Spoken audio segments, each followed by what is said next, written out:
বলেছিল যে আমি একদিন আমার 6টি ফুল আর লক্ষ লক্ষ প্রজাপতিতে ছেড়ে চলে যাব।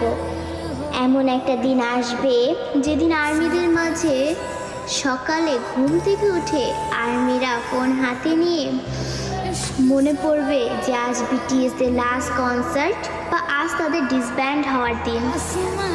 আর্মিরা আমাদের 7 রাজাকে হারাবো।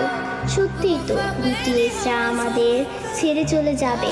এমন একটা দিন আসবে যেদিন আমাদের অনুপ্রেরণামূলক কথা বলার জন্য বা আত্মবিশ্বাসী গড়ে তোলার জন্য আলেম থাকবে না, নিজের প্রশংসা নিজে করানোর জন্য জিন থাকবে না, আমাদের স্যাড কিং সুকা থাকবে না, একটা মুচকি হাসি দিয়ে সকলকে হাসানোর জন্য যেই হক থাকবে না, ক্যামেরার সামনে আর্মিদের সাথে ফ্লাইট করার জন্য জিমিন থাকবে না। হয়তো এমন একটা দিন আসবে যেদিন আর্মিদের পাগলামো করে হাসানোর জন্য তেইয়াং থাকবে না।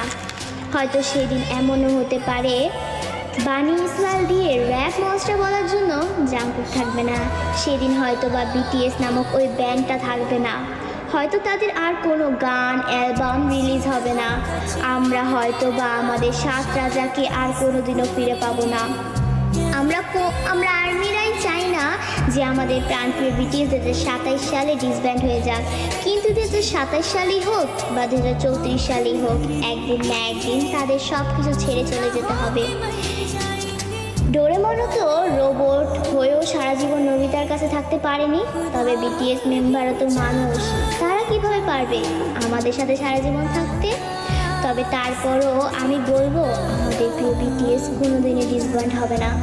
তারা আমাদের হৃদয়ের মাঝে চিরকাল থাকবে। দিন শেষে একবার আমাদের রিয়েল আর্মিদের মনে পড়বে আমাদের 7 রাজার কথা, তাদের সেই পাগলামোর কথা, তাদের সেই অনুপ্রেরণামূলক কথাগুলো, এবং এটাই হচ্ছে রিয়েলিটি।